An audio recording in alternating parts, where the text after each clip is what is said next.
Come on in, Doug. Hi, Doug. Like that hat. All right, it's 7 o'clock. We will call the September regular village council meeting in order. Let the roll call show that all trustees are in attendance, along with our village manager and clerk. You. Second item on the agenda is the approval of the council meeting minutes from August 8th. Regular meeting that were in the Dropbox. Anyone? Motion? There were a couple minor corrections that are in Dropbox, and I moved that we approved as corrected. Sorry. Moved by James, supported by Hugh, to approve the minutes as presented. Any discussion? They were great. All right. All in favor of approving the minutes, say aye. Aye. Any opposed? Minutes are approved. Item 3, approval of our agenda. Does anyone have any amendments, additions? I move we approve the agenda. Second. Moved by Susan, supported by Barb, to approve the agenda. Any discussion? It's too long. Hearing no other comments, all in favor, say aye. Aye. Any opposed? Have an agenda. That brings us to our first public comments, either in person or via Zoom. 5 minutes to speak, if you'd like.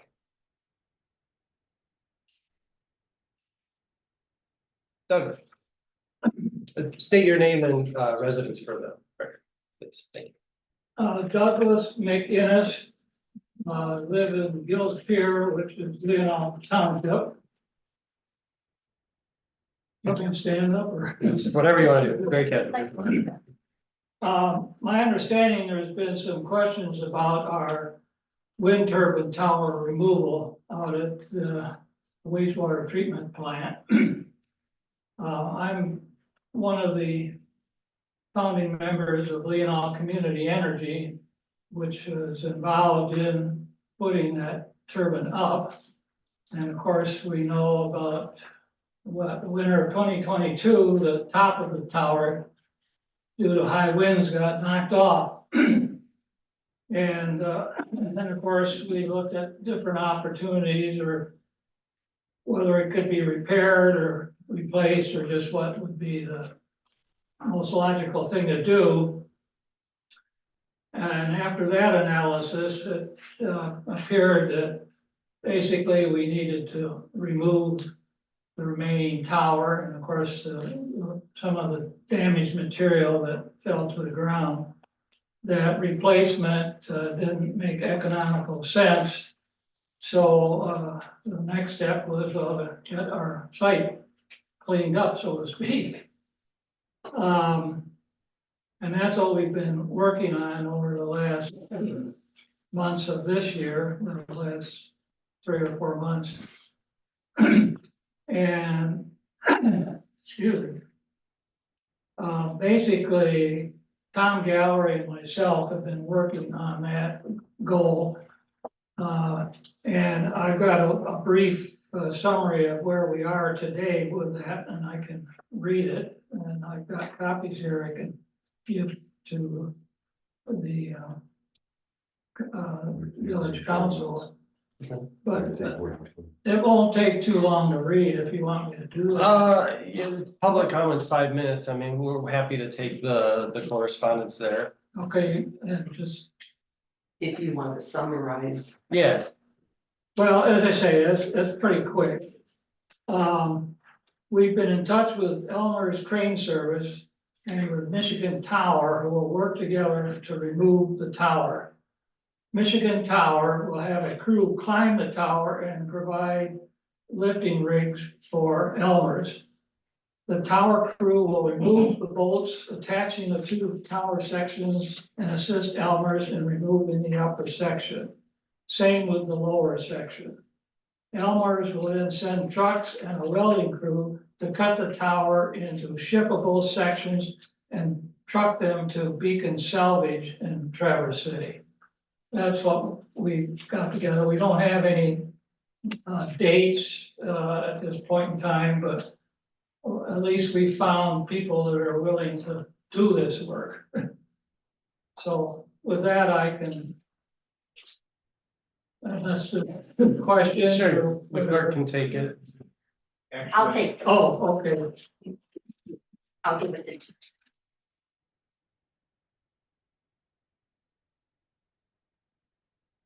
Thanks, Doug. I guess if there's any further questions, I don't know, is this something that could be handled at the end of the meeting? Or should we just assume at this point in time is where it is? We've got some wind turbine cleanup in our village manager report, so we'll address I can that with address us, it and at the so time. we'll touch on that later in the meeting. Okay, Thank you. yes. Any other public comment?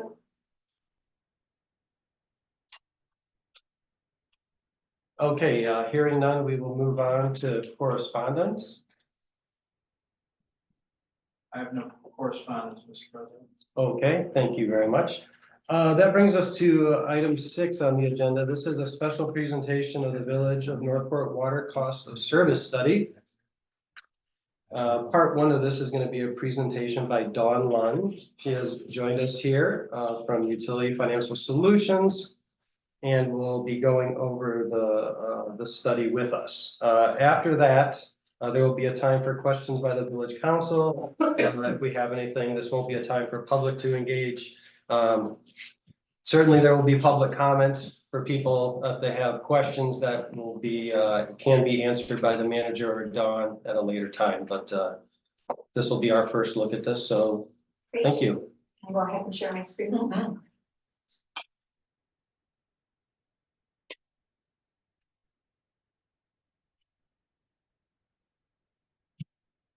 Well, good evening. Thank you so much for having me present the water cost of service study. My name is Dawn Lund. I'm Vice President of Utility Financial Solutions, and our firm does cost of service studies, financial plans, and rate designs for utilities across the country. We also teach cost of service and financial planning topics and speak regularly on financial special analysis across the country. So I'm here tonight because the Village of Northport hired our firm to conduct a cost of service study and a financial projection. I just want to talk a little bit about the difference between a financial projection and a cost of service study. You were actually, the scope included both and also included a rate design. A financial projection is just looking at where you are financially today. I look at your financial statements, I look back historically, I project out forward, and I compare you to key financial targets, which I'm going to review very briefly. I see where the system is today and where I think the system should be moving into the future. That's the financial projection piece. The cost of service study piece takes the revenue requirements that are defined in the financial projection, which just simply means how much money should we get from our customers. And we use certain cost drivers unique to the system to determine what the actual rate structure should be. What's a proper cost customer charge for a 5/8 inch meter, for example, and what's a proper cost for a 1,000 gallon charge. So it's that perfect quote unquote rate structure. Now, rarely do we perfectly charge cost of service rates, but that's what the rate design does, is it tries to, over time, get us to those cost of service rates to fairly and equitably charge our customers. So that's the studies that were completed, and I'm going to talk about the results. But before I do that, I want to talk about a few key points on the water system. The water system is currently operating at losses. It has operated at losses, and that's one of the drivers, I'm sure, for the study. Just a few quick charts here. Actually, here I can move this on. There we go. That should help. There. Thank you. Just a few quick charts at the bottom of the screen there. I just want to show you visually, you can just quickly visually look at it. The cash balances are declining. That's our chart to the left there. Cash balances are declining. That middle chart shows capital investment versus depreciation expense in the system. The gray bars are depreciation expense. That's about $55,000 a year. The blue bars are what you reinvested in the system on a yearly basis. In general, for a system to maintain its average depreciated age, you should reinvest at least the rate of depreciation.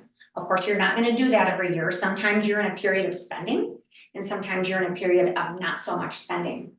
But what this shows is when we do that over time, that last graph shows that your net book value is decreasing. So if we just want to summarize the financial picture of the water department currently, you're operating at losses, your cash balances are decreasing, you're not investing in the system at the rate you're depreciating, and so the age of the system obviously gets older over time.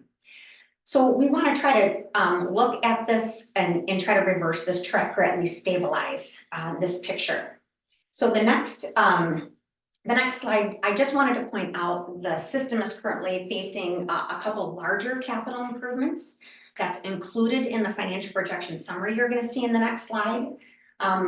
The first project is slated for 2026. It's a $430,000 project for Shabasang, and it's to replace 2,000 feet of main, a couple hydrants, and 30 service lines. In 2029, Mill Street is projected to be have an extension at about $800,000. I really want to point out this is the best information we have today. When these projects are quoted, in reality, they could come in either around this, if this is the best information we have today, or become much greater. We have actually been doing financial projections and within 2 months having to update whole financial projections because costs are doubling and tripling, unprecedented inflation on capital expenditures. So the plan that I'm showing you is the best information we have today. My understanding is it's for mainly the future rate track is for informational purposes, meaning as costs come in and materialize and you actually spend capital, that rate track may need to change in the future. And you'll want to be looking at this on a yearly basis to ensure that you're on track. Because I'm going to show you a 5-year rate track today, assuming you consider the first year, there are additional increases into the future that will need to be reviewed to ensure that they're on track. Yes. Make a question. So the cost that you have up there in 2026 and 2029 is in today's dollars, not projected to 2026. It's what that would cost today. That project, those projects most likely when they're actually quoted would be higher. How much higher, we don't know. Thank you. Good question. With that, with those 2 large capital improvement projects are expected to have bond issuances or debt issuances to help support those projects. That first bond you will notice is greater than $430,000. That's actually capturing capital for 2025 through 2027. Buried in there, you've got a $75,000 project for 5th and 6th Street. There's, I think, 300 feet of main to be replaced there. So that's why that bond is a little bit larger than the 430. I'm rolling those 3 years of capital. When you take out a bond, you should spend that within 3 years of the issuance. So that's what that is. So let's talk about the summary. This is a highly summarized table of about 50 spreadsheets that go into this work behind here. You're just looking at a summary here, but there's 3 important key areas on the spreadsheet. The second column in, my pointer isn't going to work on the screen, but the second column in is just showing you that I'm looking at your financial picture without any rate adjustments. When we go to about the middle of that chart, you can see the system is operating at losses. Obviously, without rate increases, you're projected to continue to operate at losses. The column next to that shows cash going negative by 2028.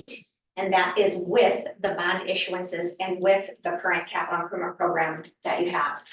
Without any rate increases, that last column, debt coverage ratio, is not meeting a minimum requirement. In general, we want that for financial planning purposes to be at least a 1.25, which is a revenue requirement, a revenue bond requirement for debt coverage ratio. All debt coverage ratio is it's a measurement of debt affordability. Did I cash flow enough from operations to pay my debt at least once? If that number is below a 1, that means you did not cash flow enough from operations to pay that debt. You would need to draw down on a cash reserve. That's not a position you want to be in when you have debt on the system. So what this picture is showing you is that with the data we know today, we most likely can't do nothing with rate adjustments. Our cash would go negative, we continue to operate at losses, and we would actually probably struggle to even get debt, not showing that we could meet that debt coverage ratio. So the next slide is how do we get to where we need to be over time? How do we try to slowly turn around the losses? How do we ensure that we're eventually meeting our debt coverage ratio after we issue debt? And how do we stabilize that cash burn? So in this projection, we have projected 20% rate increases 2025 through 2028, 10% in 2029. I'm going to show you in the next slide what that means to an average 5/8 inch meter. You can see the operating income turns positive, and I start to fund the system in the manner I should be. If you see under that middle column there, you'll see a minimum target of between $40,000 and $85,000. That changes depending on my investment in the system and my return on the system. This is a very low return. It's only about a 4% return, which simply covers interest on debt and the inflationary increase on the investments we have in the system. If I'm fully funding that target, that means my current ratepayers are paying their fair share. If I'm not meeting that target, that means my current ratepayers are being subsidized by future ratepayers because I'm not putting the rate increases needed today to keep the system healthy. So that's why it's important to fund that target. The column next to that, when I looked at the risks unique to the water department, I looked at 4 risk areas: your O&M, your historical investment in the system, your debt out on the system, and your capital improvement program. The system should hold at least about $165,000. That's about 180 days cash on hand. For a highly rated bond utility, bond rating agencies like to see that closer to 200, but at least 150 plus. So I'm trying to keep you in a healthy cash reserve range there. Go to that last column, that debt coverage ratio. You can see we're actually not meeting a minimum debt coverage ratio target until the 3rd year of issuing debt. That's acceptable. You typically want that debt coverage ratio for a revenue bond to be met within after 3 years within issuing that debt. So I've tried to put together a plan to work you slowly over time, certainly not turning everything around immediately. The first year rate increase would be needed regardless of what you do in the future with capital. And I actually did remove all the capital in all the bonds and said, what if the system only decided to spend half of depreciation, let's say $25,000 a year? Would this rate track still work? The rate track would still work. And actually our cash balances are something slightly under that because I didn't include borrowing in there. So as your expenses materialize, as your capital materializes, of course, the rate track needs to be reviewed. This is just the best data that we have today. So what would that mean to the average customer? Your current results, you currently charge about, for example, $36 a quarter for a 3/4 inch meter. The cost of service study results show that should be closer to about $46 a quarter. We're not recommending you move to that. I'm just showing you the results of the study over time to move to over time. The current 1,000-gallon charge is between $1.40 and $1.60. That on average for the system it should be about $2.28 on a cost of service basis. So the rate design, what we're proposing is moving on this first rate design is moving the current rate from $36 on a 5/8 inch meter all the way up to a 1 inch meter to $42 a quarter, and moving that commodity rate from $1.40 to $1.75. The average residential customer uses about 5,000 gallons a month. That means that they're using about 15,000 gallons a quarter. So if you look at the table there, your average residential user would dollar impact would be about $11.25 a quarter or $3.75 a month. So do you guys have any questions on the projection, the rate track, the rate design, anything that I've shown you here today? Excuse me, so this last slide where you talked about the prices, $36 a quarter versus $42 a quarter, would $42 a quarter be what people then pay If you were with the rate to increase? approve the first year rate increase Okay. at 20%, yes, they would pay $42 a quarter for the customer charge. Okay, so that's the first year increase. Correct. A second question. If this increase you're suggesting occurs over the next 4 or 5 years, are people paying more than they would if the whole increase happened today?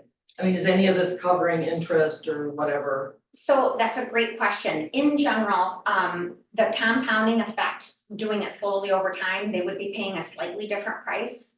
However, I also want to point out, if after this 5-year rate period, the US EPA standards for water affordability is about $100 a month. You would still be something under that after this full program.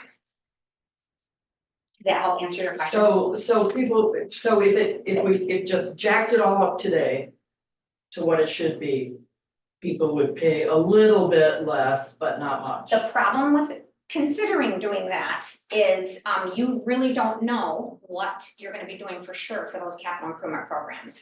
This is kind of a look today. Okay, let's get you healthy today and try to turn those losses around.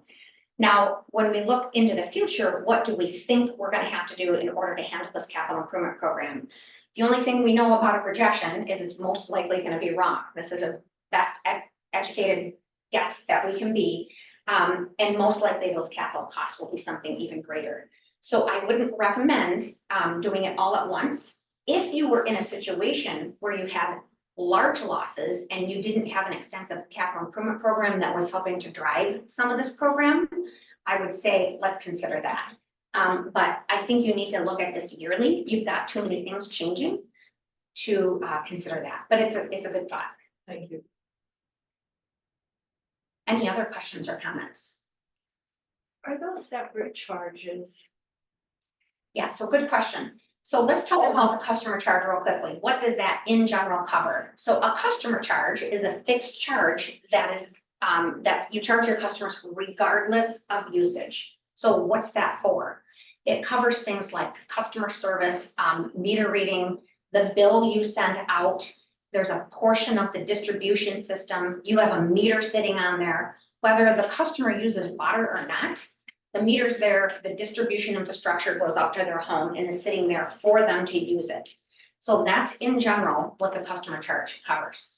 The 1,000-gallon charge, the commodity rate says, okay, I'm using X amount of gallons and now I need to cover whatever I haven't covered in the fixed cost in that customer charge. I need to cover the variable costs in that usage charge. So they're two separate distinct charges. Everyone should pay a customer charge. And then you pay a usage charge based on what each individual uses. So in the case of a $5,000 average water use, they would be paying $1.75 per times 5,000 plus Correct. 42.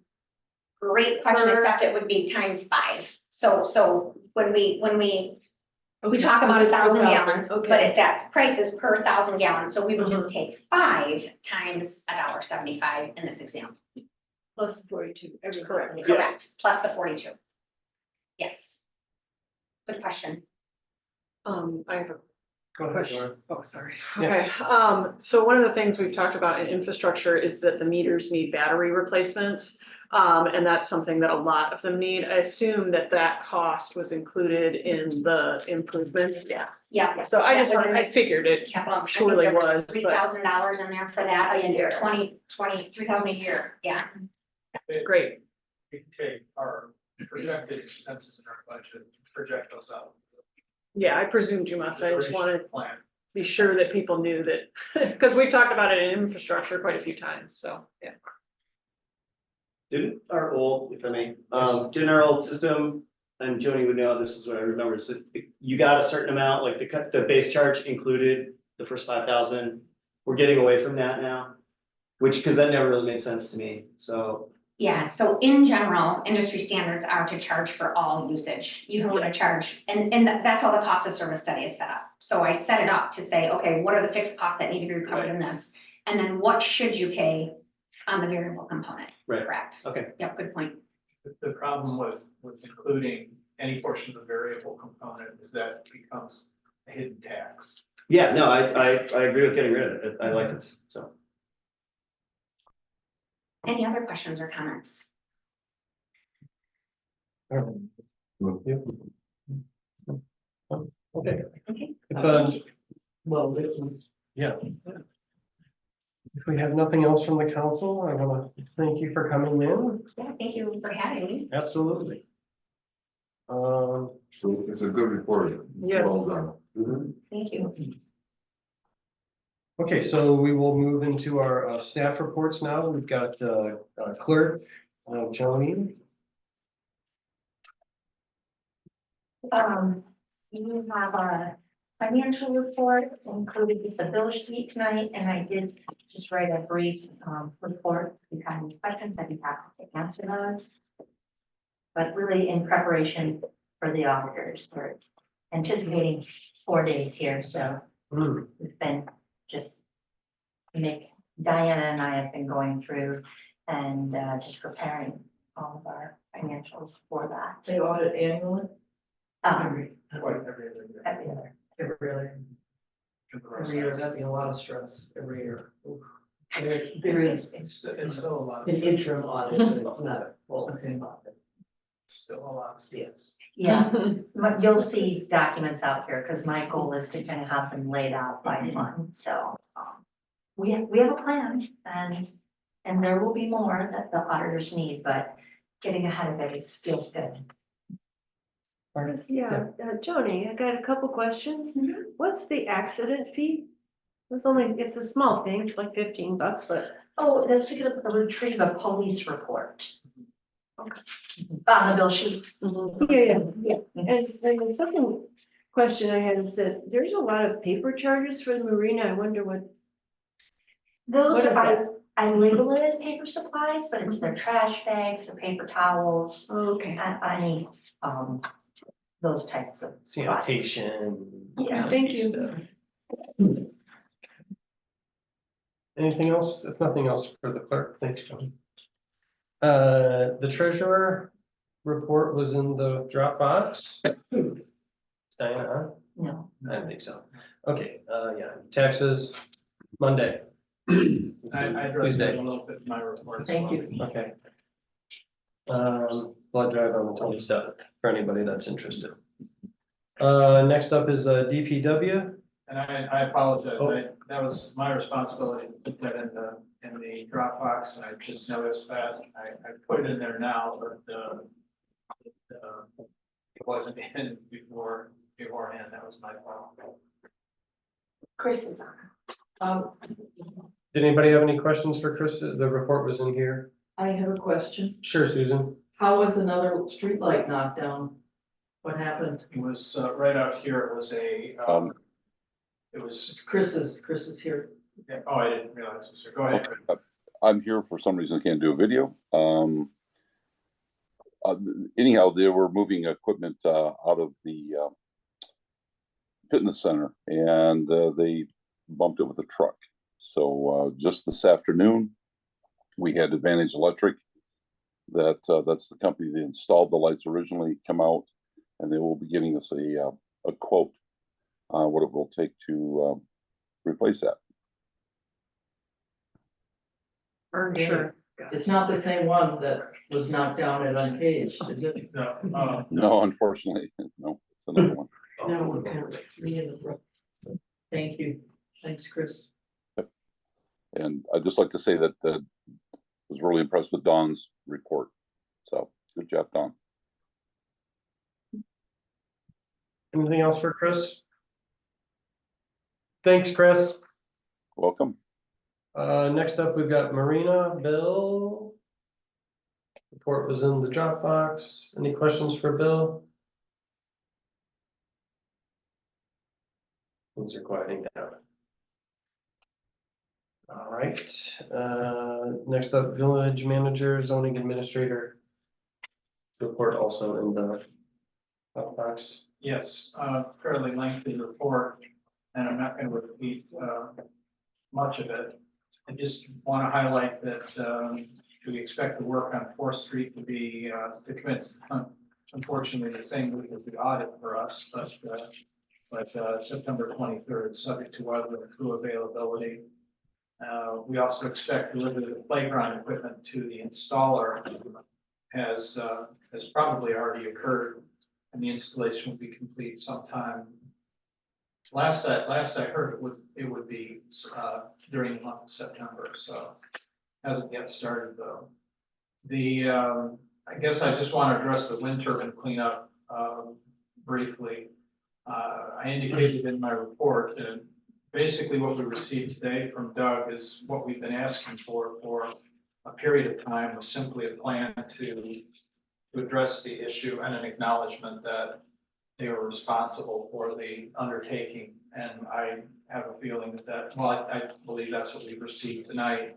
I would like to press them for a date. I understand that they don't have that yet, but I think we need that. We need confirmation of that date, I would say within the next 30 days by our next meeting. And you can provide that information to me. It's not something you need to bring to the village council, and I'll include that in my report to them. The only other thing I'll mention about that is you'll see in Chris's report that there was some additional cleanup that he and his crew did up at the site. And I clarified in my report that was cleanup that was unrelated to the collapse of the wind turbine. It was debris and clean, and there's been either a squatter site or something like that up there for a period of time. We've removed it, taken that up and cleaned that out completely. And that was really, at my authorization, that was the village's responsibility since it's unrelated to the turbine collapse. So if you have any questions regarding my report, I'd be happy to answer. I've got two things. One, and they're not really questions.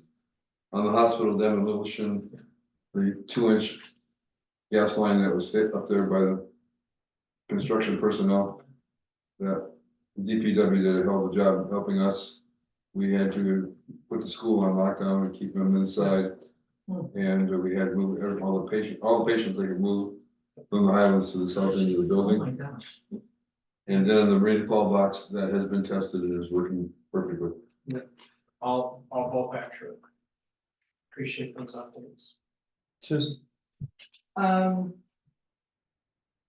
Northport Creek, an unnatural placement of rocks. You mean That's people what have been putting rocks in the creek? That's what's been reported to me.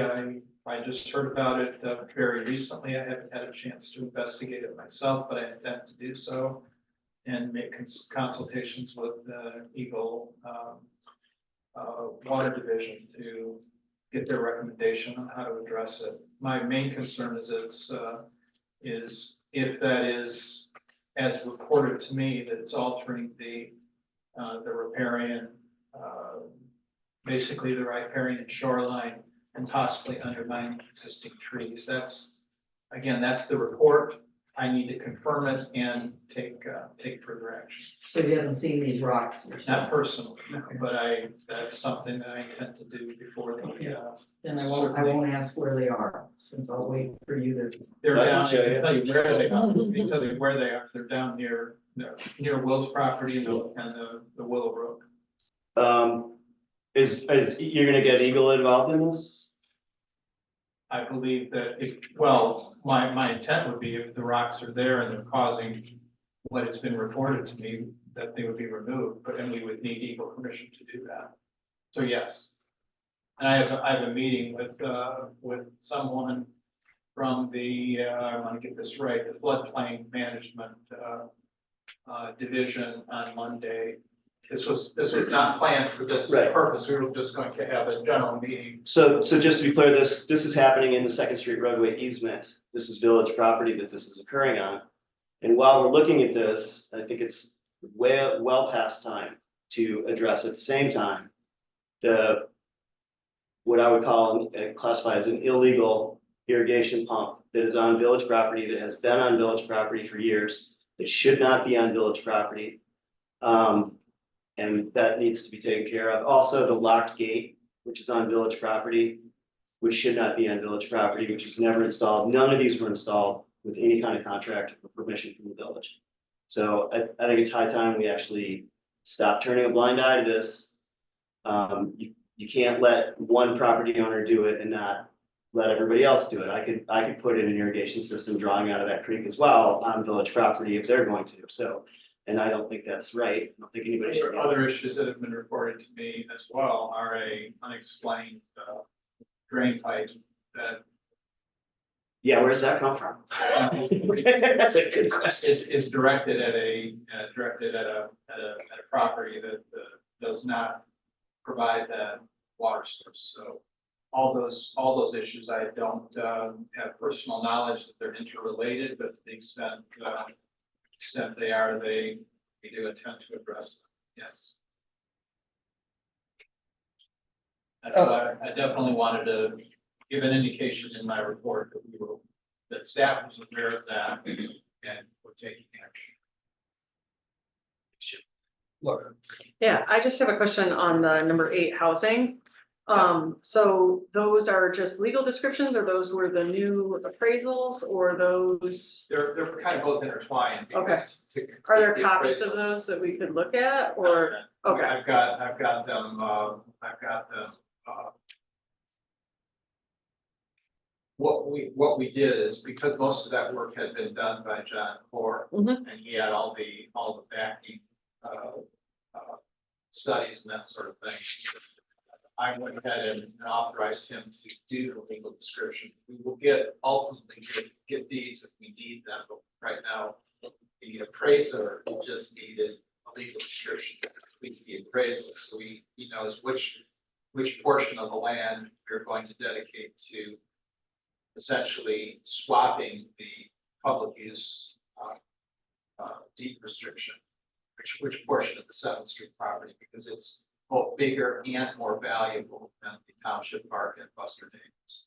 So I wasn't in a position where I wanted to, trade a perhaps $300,000 asset for $200,000, trying to equate those. And then separate what we kind of refer to as the hardscape area that fronts on 7th Street from the part that would be dedicated to public use. And all of this would still require council approval, it's just you're getting all the paperwork Yeah, together to we're look getting the at. paperwork done, and the intent would be to submit to, it's actually not Eagle, it's the DNR Trust Fund, which manages property like that. And submit to them to get first of all, we're going to get their approval, say, yes, you can do this if you both agree. And then we would present that to the last thing I want to do is come to you guys and say, we have this idea, but we don't know if the DNR is going to approve it. Yeah. And it would require action of both village and the township for that to come to fruition. And we are sharing the costs of the appraisals and surveys with the township. And then is the DPW station, do we know if that section that needed to be split, if that is? You mean the lift station? Yeah. Yeah, it's separate from, there are 3 separate legal descriptions. The description of the lift station, the potential public dedicated property, and the hardscape property, 3 separate descriptions. And then for that to be reflected at the county level would be approval with us first. Yes. So like it's ready to go, it's only a matter of. It would end up going through the process of property lot line division. Go through that process, approved here, approved by the township assessor, approved by the county equalization. Right. All that the entire process has to take place. Okay, Would that go to the planning commission first or directly to council? The council does things.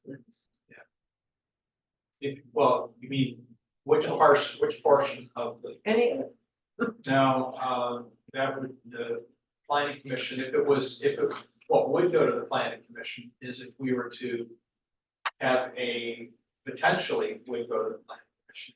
We were to have a plan for the use of any portion of that property, that would then go to the planning commission. If it needed a site plan approval, but otherwise, the purchase and disposition of property would be solely a village council function. I can, Laura, and I can attest that the planning commission spent a fair share of time already. Well, and I do feel that this is still in line with what we said out of those Yeah. reports and evaluations was for them to pursue and look and see what options are there. So I think right now it's still in line with what was presented to us from planning. It's just. Yeah, I would agree with that. How do you all feel about community involvement in these things? There seems to be a fair amount of chatter around about things that are going to happen. Well, and I think until we know what's going to happen, it's hard to request. Well, I know, but that doesn't prevent people from assuming what's going. Well, So- I have it as village manager, made a conscious decision. We could have made the decision to do this without any public comment or inclusion of this in my management report, or even identifying the property that we're talking about, although it would have been one of the, worst kept secrets in the history of secrets, but we've been very forward about this, and I've told anybody that asks, if you have a question, I'm happy to talk to you about it. You can't stop people talking. I mean, not to get too political, but we had a significant proof of, you can't stop people from telling stories out of school. There's no way to do that. We've been as open and above board as we can possibly be about this. And I don't know what we can do. One, when they're actually, let's say we do get that deed restriction removed, and we are able to, we have the permission to go forward and consider the possibility of housing development on the Buster Dames Park site. All the developers that we've talked to about attainable housing, I've been using that term very specifically. This is not going to be subsidized housing. It's not going to be housing for low income people. This is not the case. But all those developers have indicated the way they do that is to have a significant impact on the public. Find out what it is that you want.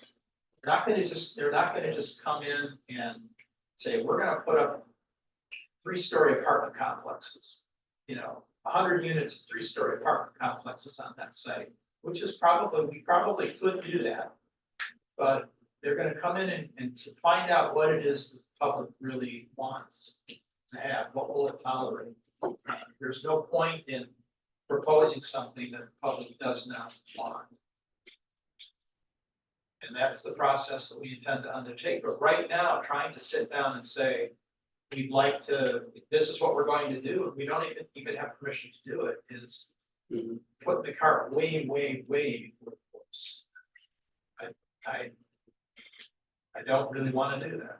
This was a fairly long discussion at the township board meeting Tuesday night as well. I have no doubt. And there was some opposition and I have public no doubt. comment and with at least one of the board members, so it should be interesting. It will be interesting, and I would just generally say on matters like this,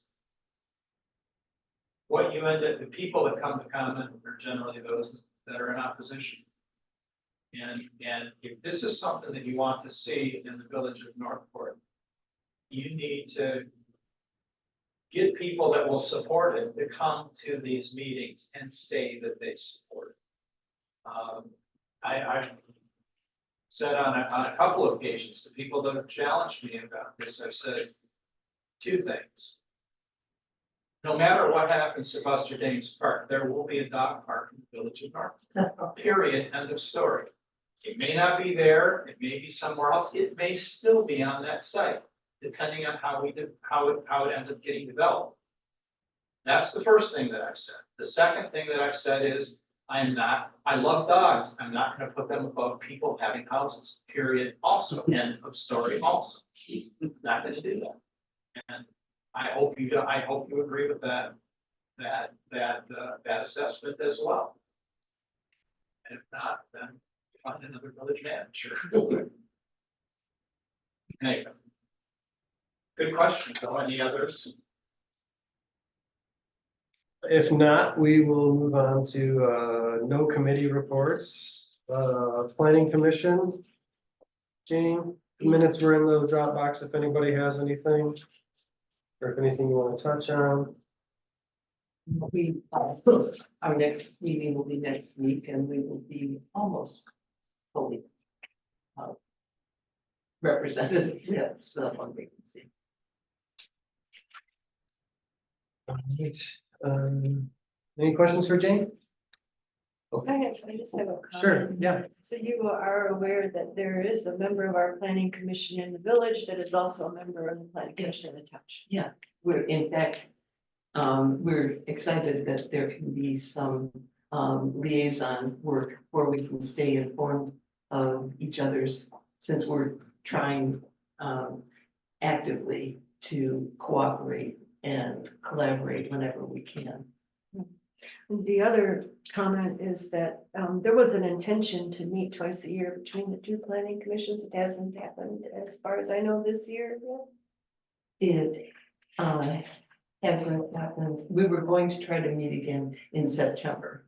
We met last spring.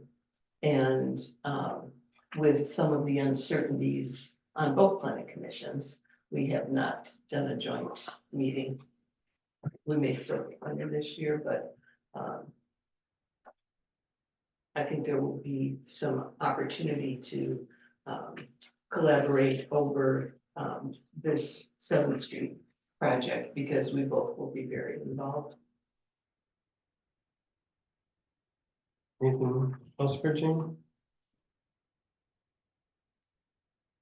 Okay, hearing nothing else, we'll move on to item 10. This is a public hearing and possible subsequent action for a variance request for 320 Shotwell Song. And, well, Okay, I haven't done this before, but being the zoning board of appeals chairman, with the president's permission, I would like to open the hearing for the variance at that address on Shotwell. We used to have like a little cheat sheet that we went through, but I'm using your Yeah, page 3 of 5. okay, there we go. I skipped over it, so, oh yeah, right here. So we've opened the public hearing. Would the applicant like to do a presentation? I assume that's you? I am, yeah, I'm representing the owners. Yes. Okay, And I'll be doing the work. I'm a general contractor. okay. Who are you again? What's your name? Tim's Ruin, Okay. Ruin Construction, I'm out of Traverse City. Okay. Dan and Vicky Haas are the owners. They purchased the property about a year ago.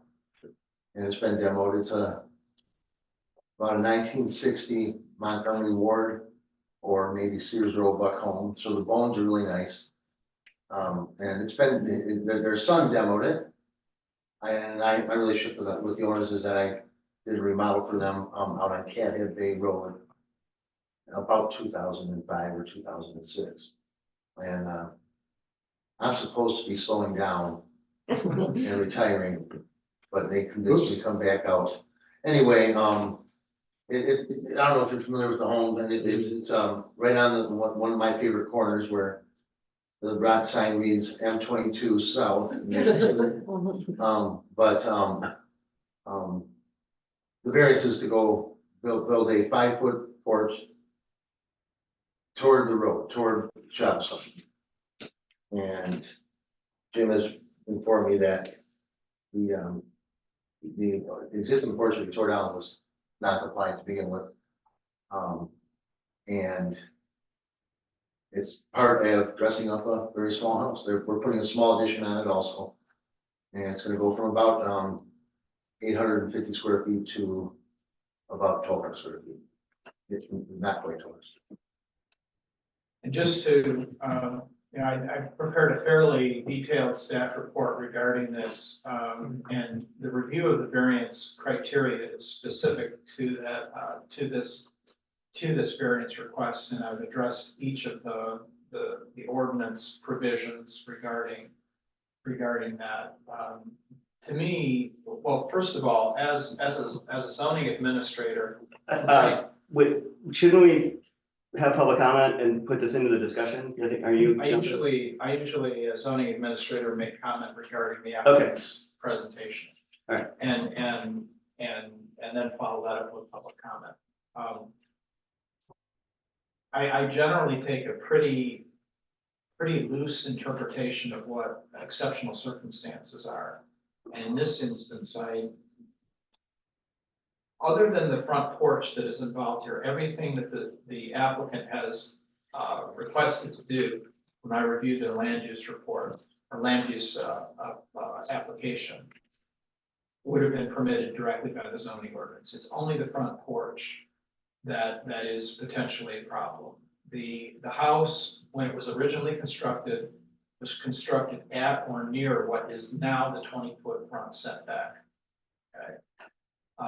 I don't know if there was even a setback in place at the time it was constructed, and probably there may or may not have been, but it's right about exactly on the 20-foot line. And it used to have what you see commonly in those type of houses, just a center-facing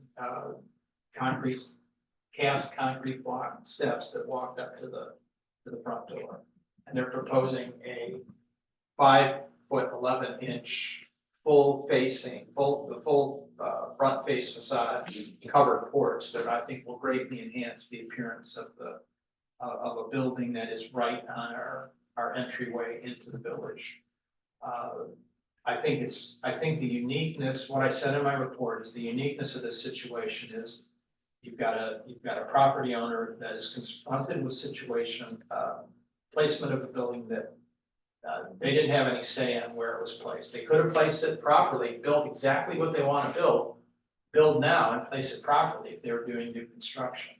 But they're adaptively renovating an existing building. I think that's something we should encourage in the village and allow them to have basically a 5-foot incursion into what would otherwise be 20-foot front setback.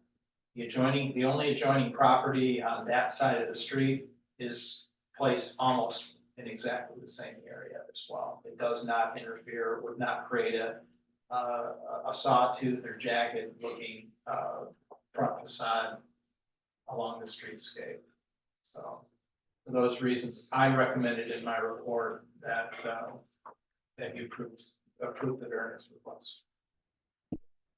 Okay, is there anyone in the public that has public comment on the variance? Anybody in Zoom land?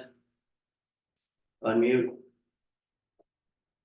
Okay, hearing none, I will close the public hearing and entertain a motion to approve the application. Second.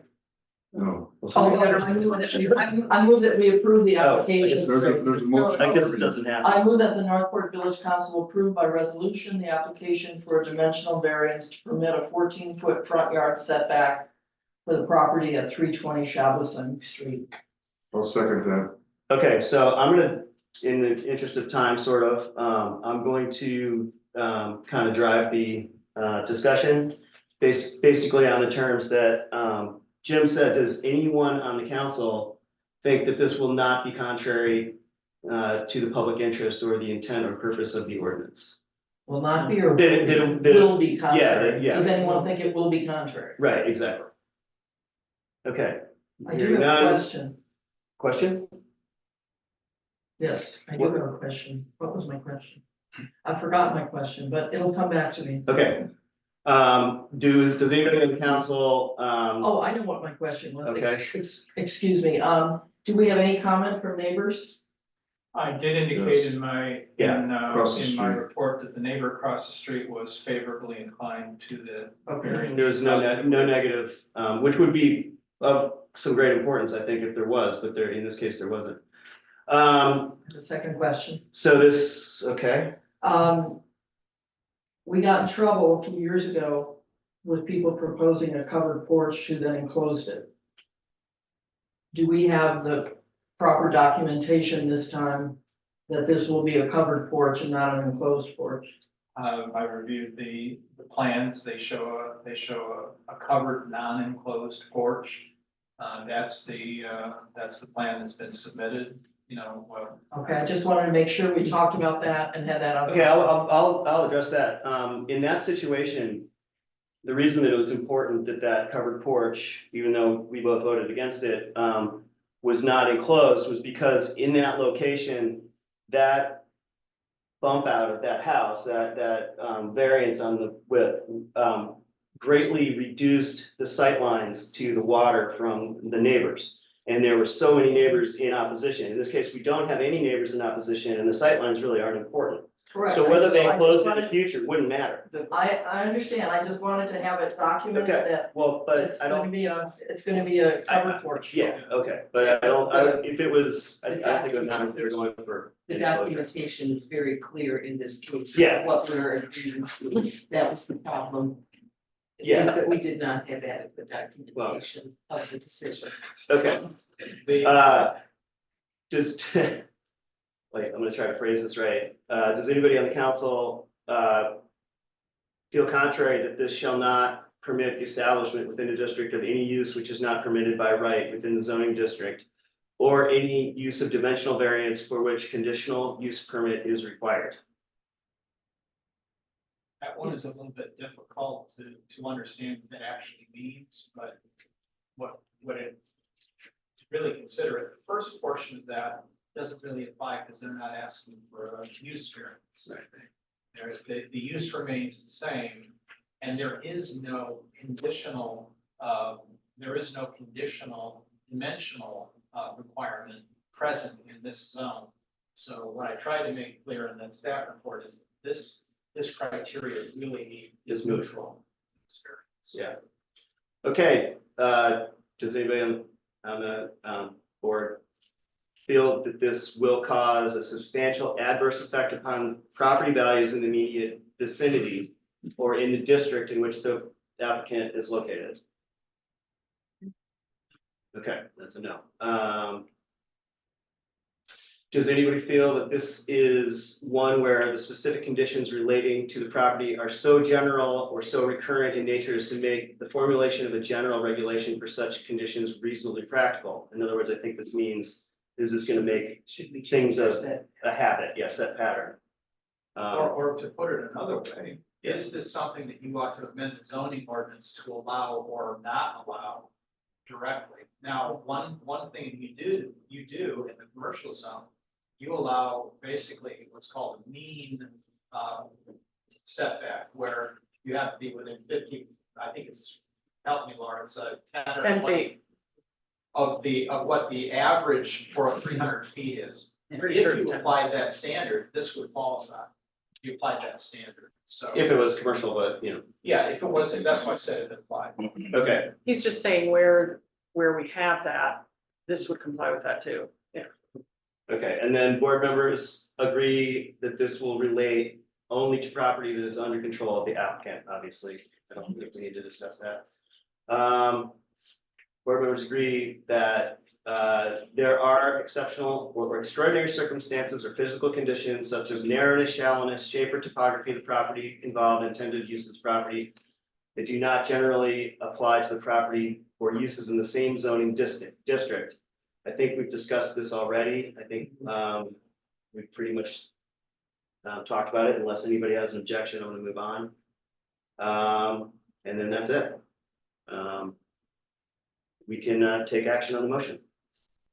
So, all in favor of granting the variance? This doesn't have to be roll call, right? All in favor of granting the variance, say aye. Aye. Opposed? All right, variance is granted. Thanks, sir. Thank For your time, Ed. And the one, I will now close the, Prepare a resolution. I will close the Tonight. No, public hearing. That's. You already did that. Do we have to vote on that? No, you already closed it. That sounds Oh, good. all right, cool. Thank you. Thanks, Yeah, Will. for me. Good work. Appreciate that. Okay, that brings us to our item 11, discussion items. And it does in parentheses, final action not anticipated at this meeting, but stranger things have happened. But it is a discussion concerning the water rate study. And obviously, Dawn put on a nice presentation there, and I'll open it up to anybody. I will just note that both trustee Harper and I have experience and Joni working with Dawn and UFS through the NLTUA. And we did adopt what they presented to us because of the situation we're in. And we just, it's a bit of a reality check. So just note that as you get through this and start to ask questions and have discussion. Well, I thought the study was very straightforward and it's pretty clear roadmap what we need to do. However, I would be in favor of, even though most of us are probably in favor of accepting the recommendations, I would say we should wait a month to let the public absorb this a little bit before we vote on it and see if we get any public comment next week or next month. So I don't think we need to vote on it tonight. It's time is not of the essence, so let's gel on it for 30 days. That's my suggestion. I appreciate that. Well, Yeah, I agree with Will's suggestion that we let it lay over for a month to make sure that the public has a chance to take a look at this Mhm. and digest it. But I would also, I'm hearing from several people around the village that with the sewer rate increase, and then they're gonna have this rate increase, they might not be, they're concerned they might not be able to afford it. And I know before I have mentioned that maybe there could be a fund for those people who couldn't afford it. I mean, obviously the village wouldn't administer this. But we might want to look into something like that, both for the water and for the sewer, because not having those things is not really a good option these days. We need to have water and we need to have sewer. So that would be my suggestion, is that, maybe we could, for example, some of the utilities say, if you want to donate to the utility fund, check here and we'll charge you X amount on your bill. And you can, but then you need somebody to hold the fund, right? Some charitable organization to hold the fund, and somebody who would, if you wanted to put any income constraints around those who would get help, who would do that, like a community action.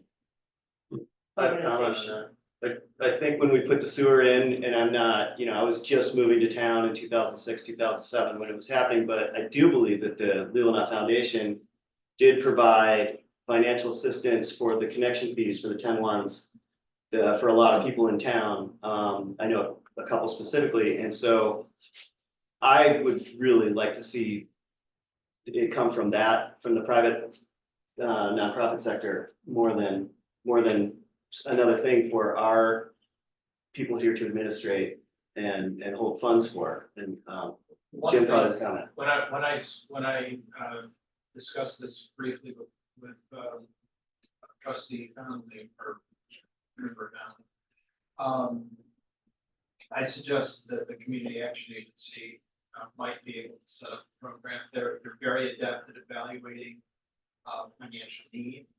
They can maintain funds like this and have programs. And my guess is they already have a program like this for some communities. It may even be active in Leelanau County. If you'd like to direct me to determine if that is possible, I can certainly do that. We could have a possible checkoff where people could contribute voluntarily to a fund. And it's something we could also pursue to get seed money from the community foundation, perhaps to start up that program. So I would be in favor of pursuing that. Wish me to do so. I would just say, like, Laura had her hand up. Sorry. Yeah, I mean, I definitely support that. That was basically what I was gonna say, is that I agree with you guys that I think it would be nice to wait the 30 days because it doesn't make a difference in terms of even billing the final quarter.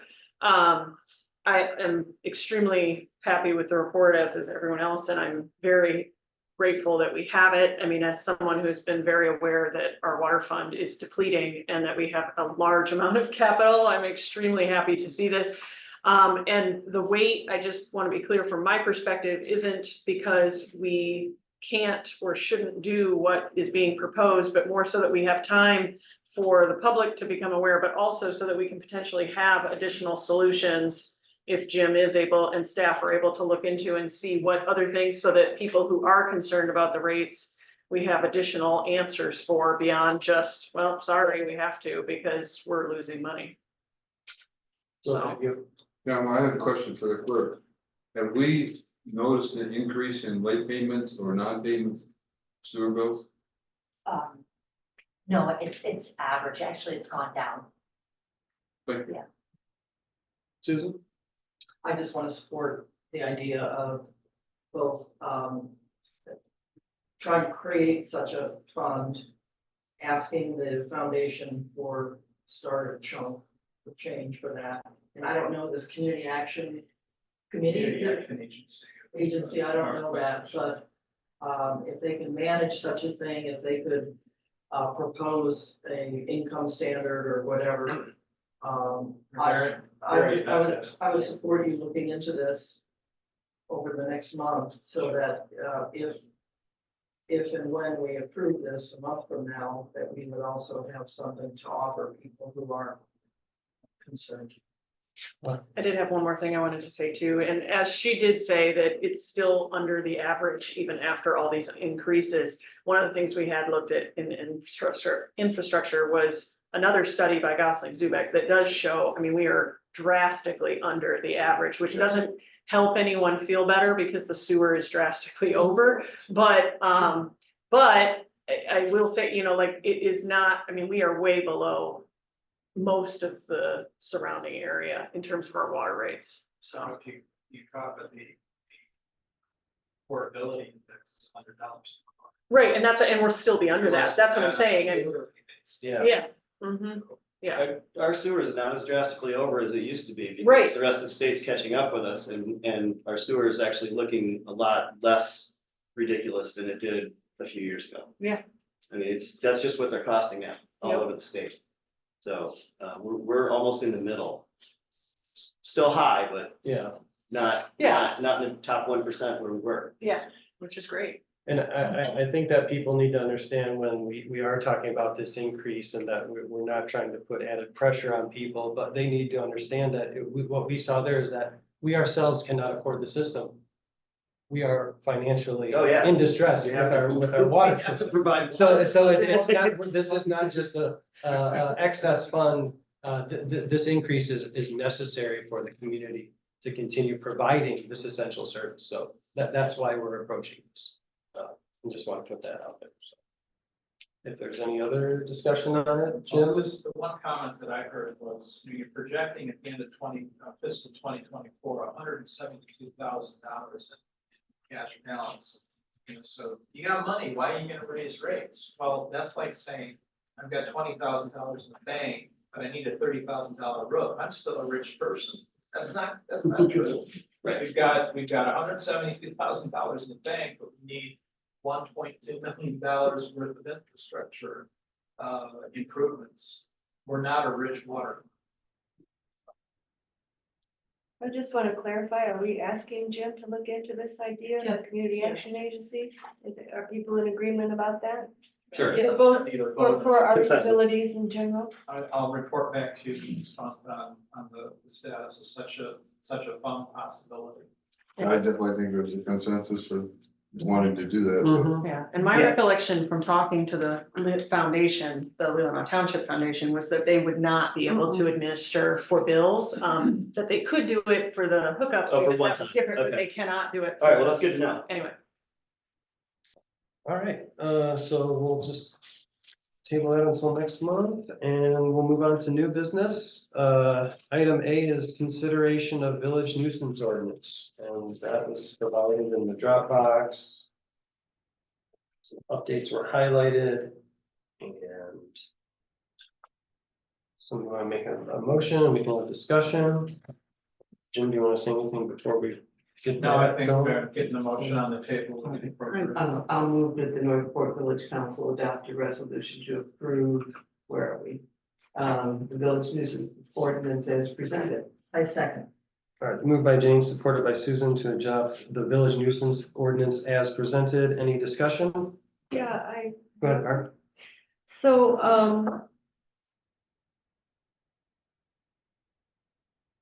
let's see, and there is an A. And it has said something about public property. I'm sorry, I really should have written a better note to myself. But I had the question about, yeah, placing ashes, junk, garbage, or placing junk or what, something on public property, right? But we have a dump. So it won't include that, right? I don't, are you referring to the The recycling center. recycling center? No, Yeah. it wouldn't include that. Okay, But again, if you were to just empty a pickup truck worth of trash at the recycling center, it could very well include that. But just the routine placement of recycling in the bins or cans and bottles in the receptacles would not be included in that. But yeah, if you were to, and there have actually been instances on I've seen on Facebook with people that just are literally throwing trash, leaving trash outside the bins. containers. And yes, that would be covered by this. But Currently, we have no ordinance to enforce that. That's the township And it is property, though. township property. And the township has this ordinance right now, but the recycling center is township property, so we couldn't enforce it. Will, I see your hand up. I wasn't here last month, and so I don't know where the discussion on noise, how that went or how it got, it came to where it is now. But as a semi-representative of the business district, I'm kind of concerned about the live music at our various venues. I know that the wedding place shuts down at 11, but Fingers and Faro and NPG often have bands until midnight. And so this would make them out of compliance. This would force them to shut their live music down at 11. And so I think it should be midnight. We're in a destination resort town. People come here to party. It's not Key West, but it's Michigan's version of of that. And I think, And we did discuss that a little bit last month. That, yeah, certainly this is subject to amendment. I would like to see it amended to midnight, or I can't vote for it. Or another possibility would be to say midnight in the C1 district, for example. Yeah, But 11 okay. o'clock in the other, so we could add a C4 that, or change C3 to say occurs at hours of 11 p.m., 7 a.m. or 12 p.m. to 7 a.m. in the C1 district.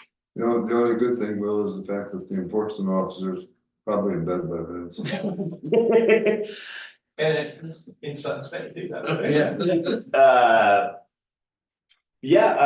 But you're still gonna get the complaints, and if you could. And the one thing you could also do is adopt this, but then direct the enforcement officer to have a enforcement moratorium for 6 months, or even, for a period of time, to get an idea what kind of complaints we're receiving.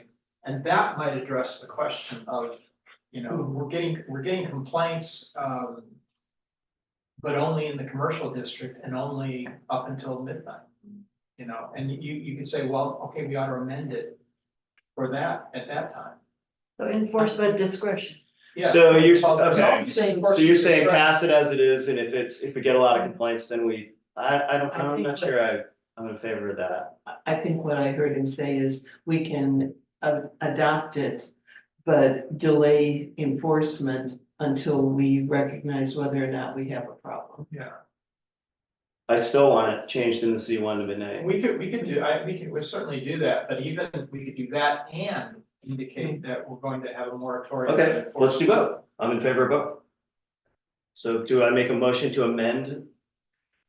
If you were going to do that, I would say motion to amend, section C3 to add midnight in the C1 district. Okay, I will, so moved, as Jim just spoke. Okay, Okay, let's see, it was Susan, I think then. Well, you have to determine if there's a second to the amendment. And Oh, and second, then second. second. Oh, Susan's gonna second. Precedence. Okay, If you change it to midnight, then shouldn't you bump it to 8 AM? No. No? See, No, I was gonna suggest that we change the whole thing in wait, from 10 PM to 8 AM because. yeah, it should Man, be, people no, it should be stay up 8 AM till 11. anyway throughout the whole thing, because we don't want, like, it's 8 AM now for leaf blowers. I mean, I don't want a leaf blower going off at 7 in the morning. 8's bad enough, so that should also be changed throughout for the whole ordinance. I mean, so does this apply just to public residents or businesses? Are we gonna tell towns that they can't get deliveries at 4 o'clock in the morning? Cause I hear the beepers. the beepers down there. You know, Well, that's the you thing, know, is we're we gonna don't have wanna to- get that we're nitty gonna gritty have on to some look- of this stuff. I think we wanna be a little vague in some areas and very specific with some things, and that's where the discretion of our zoning administrator enforcement officer is gonna come into play, right? The other thing too is that this has to be either persistent or intermittent for a period of 15 minutes. And you're probably not gonna have. Yeah, truck backing up doesn't take 15 minutes. Yeah. When it sits there though, and it's in reverse and unloading, and they're sitting there And they speaking the whole do time. that? It- Yeah, they it do should that. have- it has to. As much as you do. I'm just saying, anyone in this community could find something with a situation that's gonna point to that 8 o'clock or 7 o'clock or 6 o'clock. Right, we're looking for a kind of a blanket time. I think 7 o'clock, a lot of businesses, especially in the summer season, are up and running by then, You know, right? Yes. I say we adopt this amendment to change it to midnight. Okay, well, we just did. Well, so it's on the table. Oh, yeah. we It's on the didn't table. vote No, we didn't vote on it. Okay, I say we adopt that, then adopt the whole thing and then change it if we need to, but at least we have the noise, stuff in place. Yeah, we'll still have some discussion, probably, there might be other things, so, Still have it, yeah. it was Laura was next, right? Yeah. Yeah, one of my questions is, as someone who is out often in the summer after 11 PM and hears the noise, if we move it to midnight in the core district, the verbiage, hearing it inside with your doors and windows closed, if you can hear that down up, south on M22, you're not in the core district anymore, but now it's definitely after 11 PM, so. We're talking about originating from the core, Yeah. not where you are, where the sound originates from. Yeah, that's the only way you could really enforce it.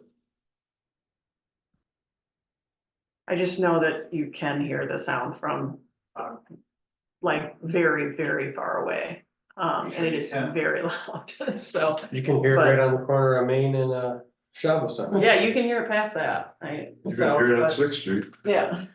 So, Who Okay, supported so the first of all, amendment? yes, All right. I guess in this Susan. discussion, Susan, Thank you. are we receiving noise complaints after 11 or midnight, either in the village or township or the sheriff department? I haven't received any, and we haven't received any directly here at all. Okay. But again, we don't really have an enforceable ordinance anyways.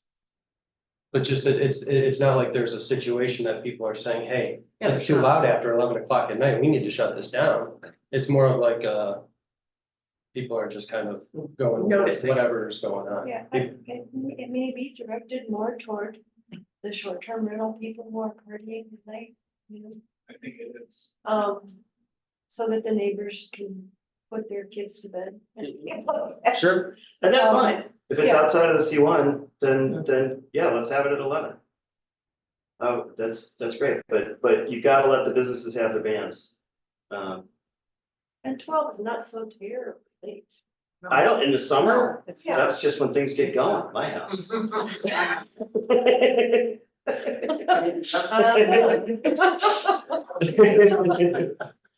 So I just have one other thing, yeah. and it's a very small thing, there's a typo. In agricultural operations, Any activity that is regulated as a fan operation, FANN. Farm. Yes, Yeah. I thought it was farm, so it should be farm. That's one of the good things about, one of your next items. On codification ordinances, they catch those kind of things. Mhm. And I can guarantee you, there's plenty of them in our ordinances. There is, Years anybody? ago. There is nothing in here, and we didn't direct you about the roosters. We did discuss that at last meeting, because there were some people north of town that were having a situation with their neighbor.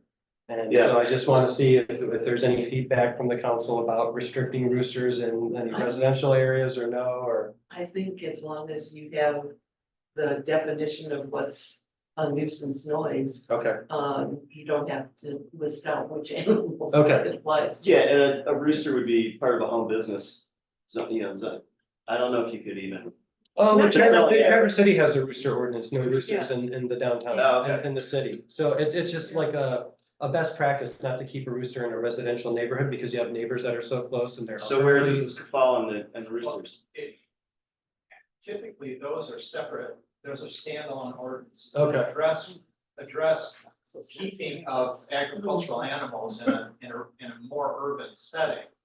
And most of those ordinances that I've ever come across prohibit roosters. If you're keeping laying hens for eggs, first of all, you don't want roosters around anyway. But they prohibit roosters because the hens don't make the noise as much as, well, they make noise, but not like the rooster does. So, and typically roosters they're gonna crow, they're gonna be annoying really quick, but they're not gonna persist for 15 minutes. I think that we have I've never gotten. right now about animals that if we approve the codification, that's something that would be picked up and updated and addressed. Okay. Well, let's not jump ahead. Can we call a question on this? And On the amendment. yeah, Yeah, this is only for C, right, for the noise. okay. C1. Yeah, I guess we have to vote on that first. So it'd be 12 to 7. Correct. I agree, I think 7's too early, but I would like to see a 12 to 8. Can Okay. I amend my motion to amend to make it 12 to 8 coming from the C1 or in the C1? Why don't we just Well, make you it made 8 it seven. overall? Yeah, 8 overall, that's that would good. be great. Yeah, let's do that. It's easier to. Okay. So 12 to 8 in the C1 and 11 to 8 everywhere else. That is the amendment. Can I get a second on that? Second, Thank you. All right, let's call. All right, yeah, we'll do a roll call vote starting, and this is just for the There's no money. C, right? This is you. Oh, you okay, have yep, The amendment. yep, okay. Right, And then okay, this is for the amendment, so, starting with Will, Yes, Barb, Yes.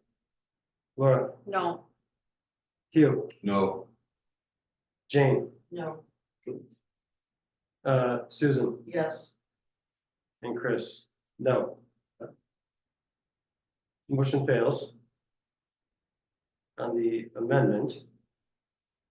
Do you have another motion on well, we have the Main motion. original motion Okay.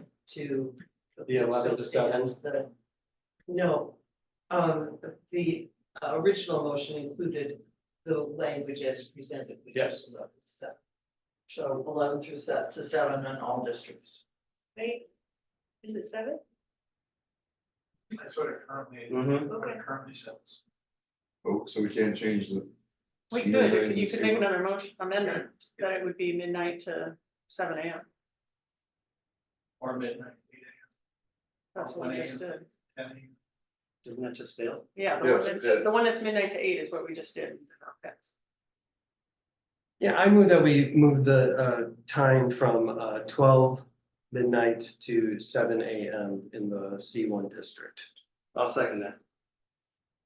Moved by me, supported by Will to amend the time from 12 midnight to 7 AM in the C1. Any discussion? Compromise. Roll call vote, starting with Susan, Yes, Jane, Yes, Hugh, Yes, Laura, Yes, Barb, Yes. Will, Yes. and yes. Motion passes. All right, so now we're back to our original motion. The entire thing, any further discussion on that? Okay, and since we're not spending any, all in favor of consideration of the village nuisance ordinance, say aye. Aye. Any opposed, nays? All right, the ordinance passes. All right, It would be effective on publication, and again, we start getting a lot of complaints, I can let you know, we can decide whether to propose a moratorium, or you could do that. You didn't close it right now, you chose. we'll wait and see what the community feedback is on the complaints. That's probably a good idea. All right, item B, consideration of Northport Village social district permit applications. Oh, right. I'll hear the check. So are you doing these individually? This, I guess, missed in the this. village manager report, there should be probably a potential motion there for someone to read. I'm actually proposing you this, you prove it involved, and I don't think there's anything distinguishing between them. Oh, here we go, yeah. I move that the Northport Village Council adopt a resolution to approve all social district applications as submitted and authorize the village manager and village clerk to sign all documents necessary for submission of the application to the Michigan Liquor Control Commission. Second. Moved by Laura and supported by Will to approve Northport Village Social District permit applications as read. Any discussion? Is there an actual map of the area? It's, you proved that now. A long time ago. Back in April. No, no, we didn't, because it was going straight down I've through never seen it. amended. residential district. And we said, no, we would not approve it at that point. On the south end, went right to, all the way down to the water. And it was in a residential area and we didn't want to see that, so. I don't remember, I remember looking at a map and hearing, well, this is gonna change and this. Yeah, they were gonna relocate it. We're gonna fix this, we're gonna make this more specific. Plus, there were no social area. The original map we saw included like Tom's parking lot as a potential social area, and I think we. And I think that we wanted it clearly delineated that, around the corner and New Bohemian are not part of the social district. They're currently, I don't know about you, but New Bohemian is currently having to evict people who bring beverages into their courtyard. So And they don't have a liquor license, so. they are not part of the social district in the sense that they can't participate. It's just the sidewalk is what's included. In the social district, the common area. So even without it, they're probably having people come in there now on their property, right? Yeah, and that's not a part of the social district. How do customers know that it's not part of the social district? Yeah, so there will be maps provided in each business that is, I mean, it's part of the maintenance program that we looked at months ago. Yeah. You know, each applicant that's approved is gonna have to have a map of the social district in a clearly visible area in their business. They're gonna be required to have additional trash support to help the village DPW with that. The village is going to, as part of the maintenance program and operations, have signs throughout the village notifying citizens and customers where the social district is. So, and yeah, and it's up to each business, obviously, I would assume most of them would not allow outside beverages as is. In businesses, well, I'm just saying, no, I'm not talking about alcohol, I'm saying, is Pennington letting a soda go in there?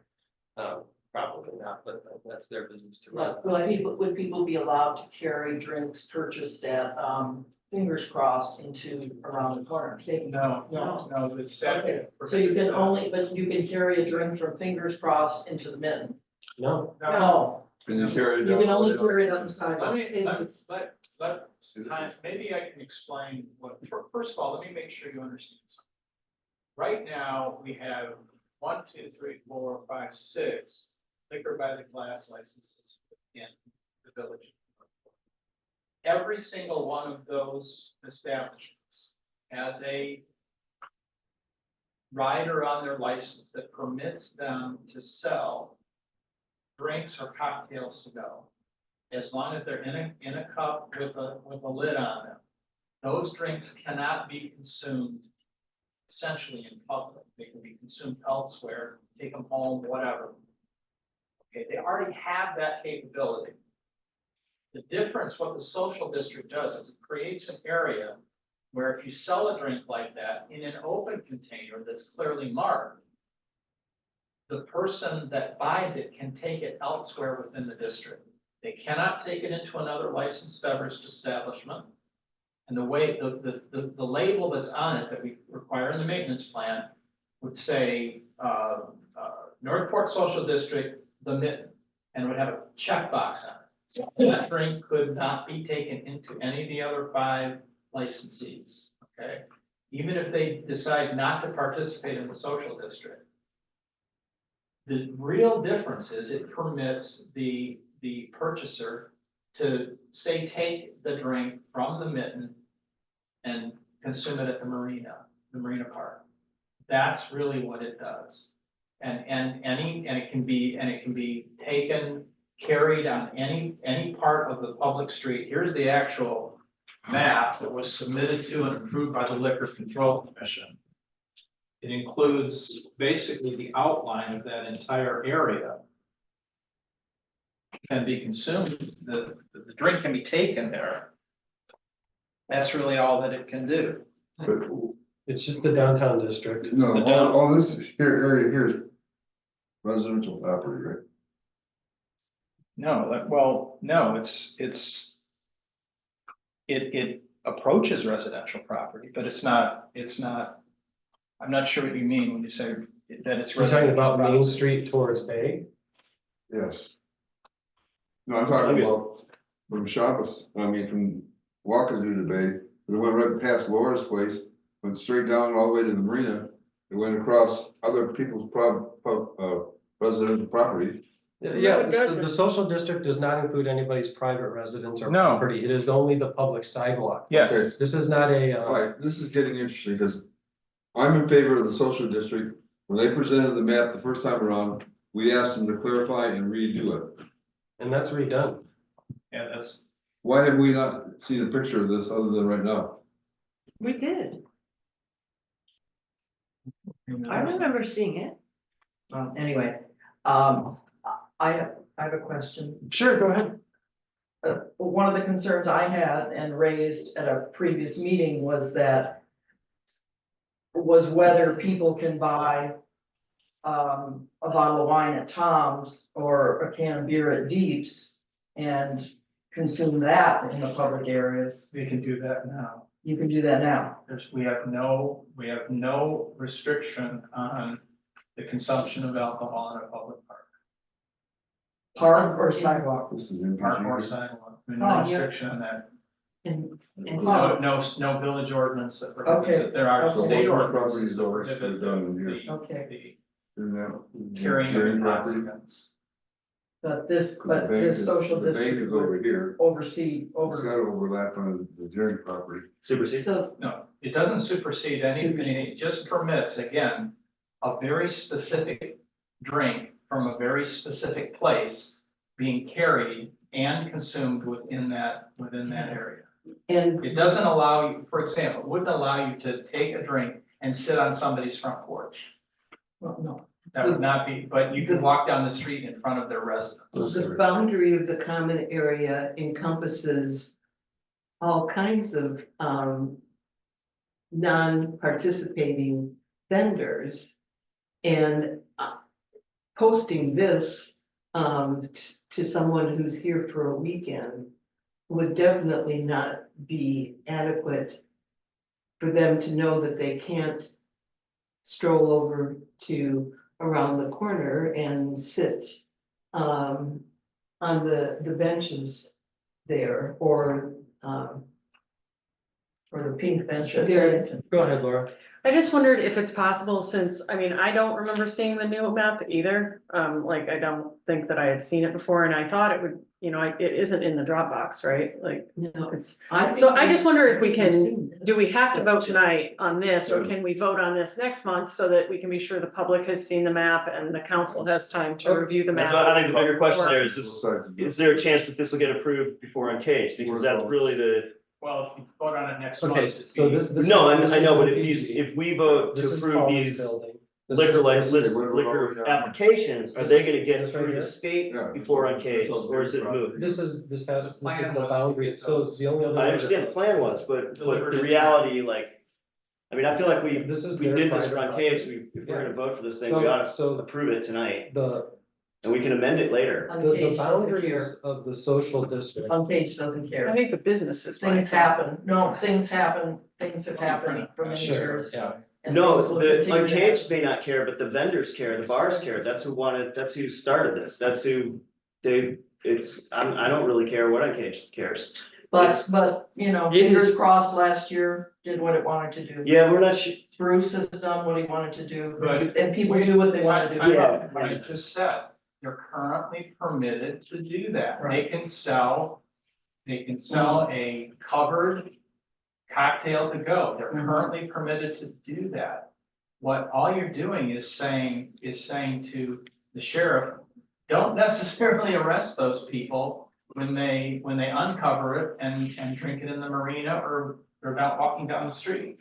That's all you're really doing with the social district. And Yeah. let me say for Uncaged, that we have enjoyed,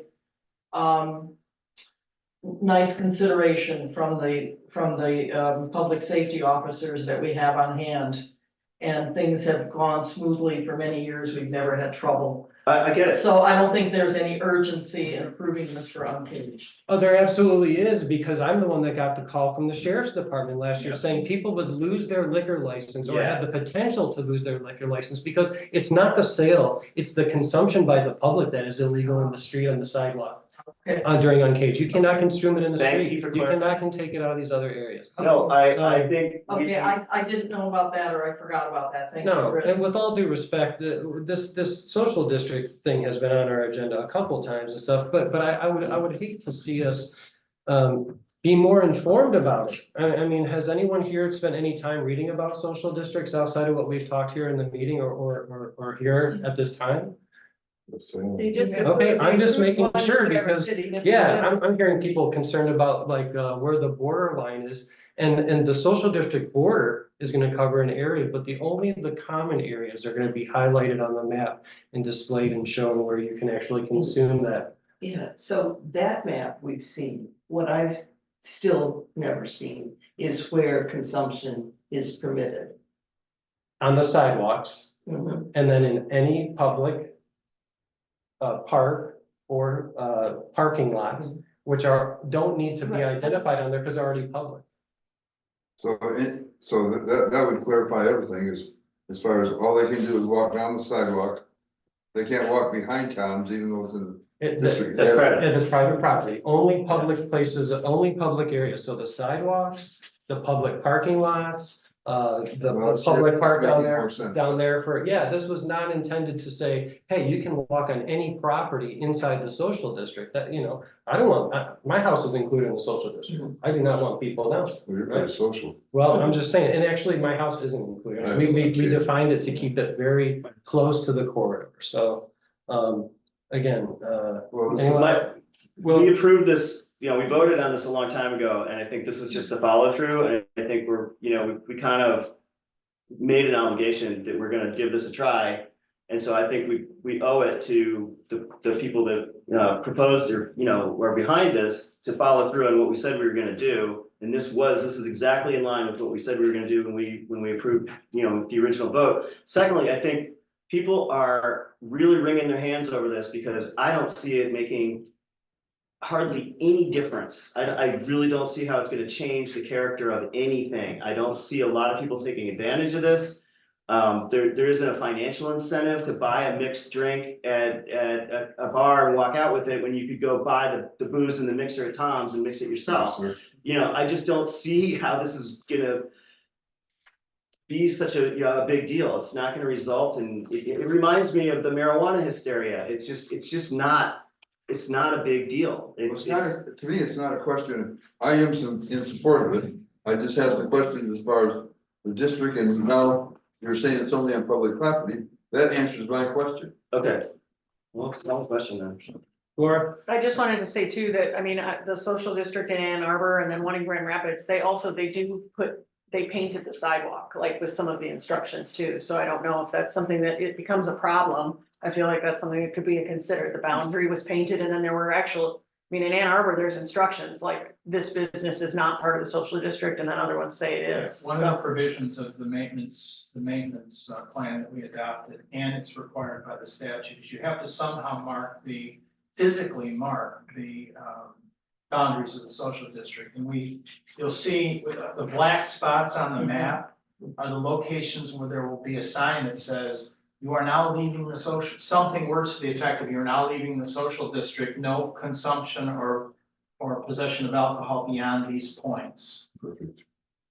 No, they're kind of silly They to. have that. So I am just looking at the April minutes and I do not see that we approved the social district. We approved. It might have been A. We definitely had that vote. We approved the beginning of the Pursuing process. with the Yeah, application. pursuing it. It's not noted in the minutes.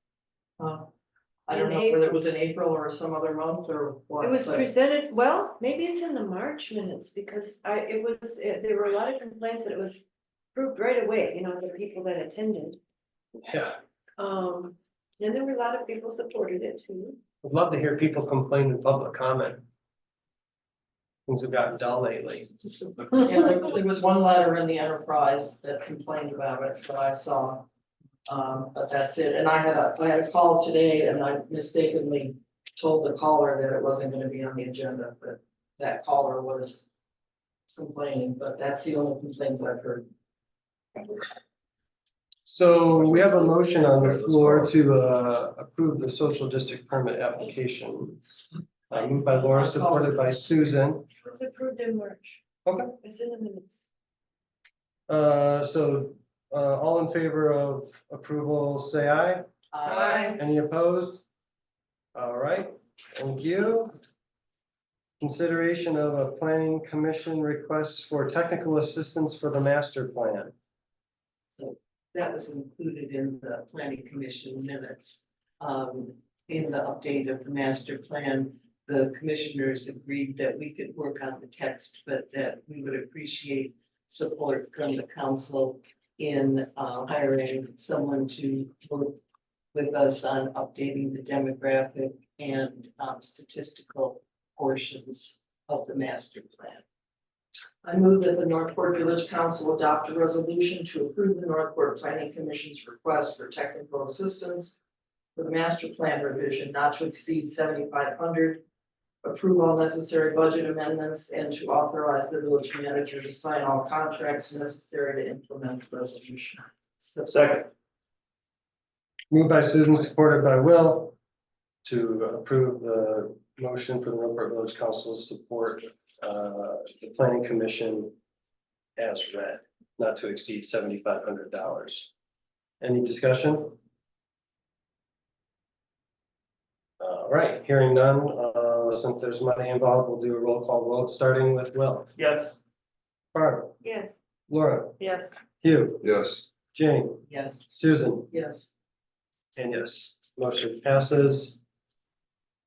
Next up, consideration of a proposal to codify Northport ordinance. Says ordinance. There was a motion in the packet. I move that Northport Village Council adopt a resolution to approve the Civic Plus proposal to codify and maintain village ordinances, approve any necessary budget amendment, and authorize the village manager to sign all documents necessary to implement the resolution. I'll second, and then I have a question. Okay, moved by Barb, supported by Will to adopt a resolution to approve the Civic Plus proposal to codify and maintain the village ordinances. Do we have a dollar not to exceed? that should be part of this? I don't remember what this is gonna The cost. proposal actually says $80,950. So should we put a cap on this? That's my, I wonder. Yeah, why don't we say not to exceed $10,000? $9,000. Well, yeah, you could do that. Since we're approving a specific proposal, you're right. authorized me to sign the proposal. No, that's fine. I don't wanna go through the whole amending motion thing. Let's just, it's a specific proposal with a specific dollar amount in it, so we don't really need to do that. Okay, I'm in favor. Any other questions? All right, we'll go roll call, starting with, again, it's moved by Barb, supported by Will to approve the Civic Plus codify for contract to do that. So let's go, starting with Susan. Yeah. Jane, Yes. Hugh, Yes, Laura, Yes. Barb, Yes. Will, Yes. and yes. Motion passes. All right, consideration of the revised Northport zoning ordinance. Just so you understand, you actually approved all the amendments and the language back in July. What I decided would be reasonable and appropriate thing to do is to actually have the full amended, as written, as intended to be adopted ordinance in front of you and approve that. So that's the document that will actually be the reference for our publication, which actually makes the ordinance enforceable and valid. And it now contains the three amendments that we. It contains all the three amendments and all the other suggested amendments that have been done previously by the planning commission. So it's an integrated document, fully ready to be The whole shebang. adopted. Zoning ordinance. Yes. Unless Laura wants to do it. I move that the Northport Village Council adopt the revised Northport Village zoning ordinance as previously amended and restated here in full as presented. Second. All right, moved by James, supported by Susan, consideration of the revised Northport zoning ordinance, amended and restated here in full as presented. Any discussion? Barb? Yes. I have, just a couple of things. It still contains that a kennel has 4 dogs. Not less than, more than 4 dogs. What is the The what is the definition, wording? the definition of a kennel is 4 dogs. No, That it are means kept. it means 4 dogs, or should say 4 dogs or more, right? I would think so, for the purpose of, and I thought we had done that last time. I thought we fixed that too, because I remember you bringing it up. Yeah. I guess it must have gone over Possibly, there. possibly. And then, since we just approved the nuisance ordinance, on page 24, it has some issues about noise, which I guess will be, What we Dealt with in the discussed at the planning commission was that should the village pass a overall nuisance ordinance based on police power, that rather than land use regulation, that the planning commission would make a consideration to take that language out. so it Or can stay modify right it. there. It can for stay, it now. doesn't We didn't need to be want- changed, right? Yeah, we didn't want to take it out before we had Right. something in place. Okay. in the Well, police. to be continued. Yeah, because there are other amendments also that the planning commission does want to look at, but we didn't want perfect to be the, obstacle And of the- progress. and the- So, yeah, so I think, I am definitely eager to revisit those decibel levels in the general provisions. Now that we have an. Been doing a lot of research here. And then in section 3.17, it says 1 dwelling per lot. And here we're talking about ADUs and all that They're stuff. not, Is that one there's of a those dwelling things? and there's an accessory Yeah. dwelling, so So that's if not, you separate- go they're through all of the separately defined. definitions, okay. And then on page 26, section 2B, to me, that first phrase is unclear.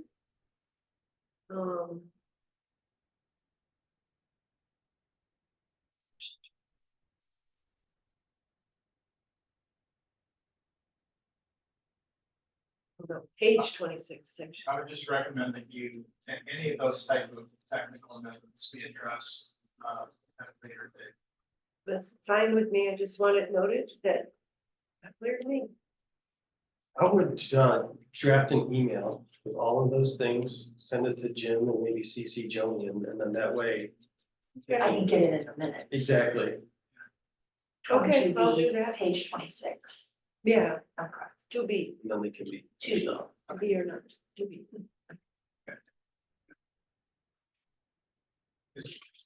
Remember, one of the things you did tonight is approve a codification process. And those kind of, lack of clarity, misspellings, things like that will be addressed in the codification. And when that comes back to you, you will enact the entire code all together at one time with an index and all of the other editorial,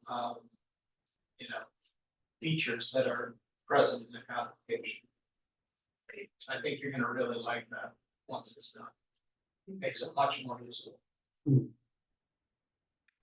Anything else, any other discussion? Okay, it was moved by Jane, supported by Susan to adopt the revised Northport Village Ordinance, zoning ordinance as previously amended and restated here in full as presented.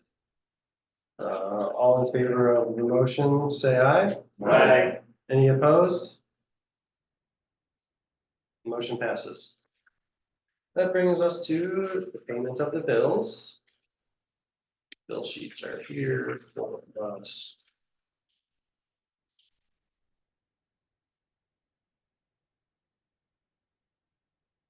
I'll make a motion to pay the bills in the amount of $127,483.94 from funds become. Support. Moved by Hughes, supported by Jane to pay the bills in the amount of $127,483.94 when available. Any discussion? A quick question for, Joni. When, the credit card policy is adopted, will we be able to, have Josh put something on the credit card and not have to get reimbursed? That was the whole point, of it, right? It is Yes, okay, definitely one of the. And that's in motion with the bank. yeah. You got that worked. Any other? Another thing they need to. That will provide you. Nothing else? All right, moved by Hughes, supported by Jane to pay the bills, 127,43.94. Roll call vote, starting with Susan, Yes. Jane, Yes. Hugh, Yes. Laura, Yes. Barb, Yes. Will, Yes. and yes, bill is paid. All right, public comment. If anyone would like to make a public comment in Zoom, you can unmute yourself or raise your hand.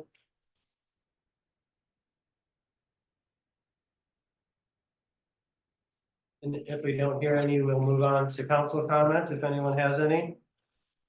My Susan? comment is that it's amazing that we wrangle over some of these things so much when the public isn't here to comment on what they think.